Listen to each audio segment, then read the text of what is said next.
अग्नि साधु की रहस्यमयी कथा। कुंभ के मेले से एक अनसुनी कहानी। कुंभ मेला जहां आस्था की लहरें उमड़ती है और हर कोई मोक्ष की खोज में आता है। लेकिन क्या आपने कभी सुना है कि एक साधु कुंभ में जल के बजाय अग्नि में स्नान करता था? यह कहानी है एक रहस्यमयी अग्नि साधु की, जिसकी चर्चा आज भी कुंभ मेले में होती है। साल 1936 का कुंभ मेला था। संगम के किनारे एक अजीब दृश्य देखने को मिला। एक सन्यासी जो गेरुए वस्त्रों में लिपटा था, मगर उसका शरीर राख से ढका हुआ था। उसकी आंखें अग्नि की तरह चमकती थी और उसके चारों ओर एक अजीब सा तेज था। कोई नहीं जानता था कि वह कौन था या कहां से आया था।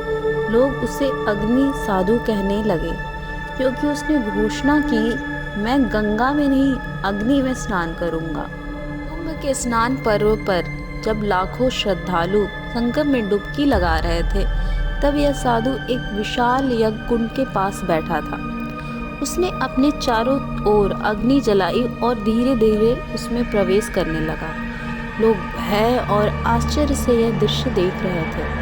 लेकिन आश्चर्य तब हुआ जब साधु पूरी तरह आग की लपटों में समा गया और कुछ ही क्षणों बाद बिना किसी जलन के बाहर आ गया। उसका शरीर वैसा का वैसा ही था, ना कोई घाव ना कोई जलन।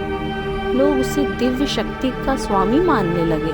कई वर्षों तक अग्नि साधु हर कुंभ मेले में प्रकट होते रहे, लेकिन 1977 के कुंभ मेले में वह आखिरी बार दिखे। इस बार उन्होंने कहा, अब अगला कुंभ मेरे बिना होगा, लेकिन मैं वहीं रहूंगा जहां अग्नि प्रज्वलित होगी। इसके बाद वह साधु अग्निकुंड में प्रविष्ट हुआ और फिर कभी दिखाई नहीं दिया। कुछ लोगों का मानना है कि वह महाकाल की ऊर्जा में विलीन हो गया, जबकि कुछ लोग कहते हैं कि वह आज भी किसी अनजान स्थान पर तपस्या कर रहा है। क्या यह रहस्य आज भी जीवित है? कुंभ मेले में आज भी कुछ संतों का मानना है कि अग्नि साधु की आत्मा वहीं कहीं घूमती है। जब भी कोई सच्चे मन से उन्हें पुकारता है, तो अग्नि की लपटों में उनका आशीर्वाद प्रकट होता है। तो यह थी कुंभ की एक रहस्यमयी कहानी। क्या आप इस महाकुंभ में इस रहस्य को महसूस कर पाएंगे?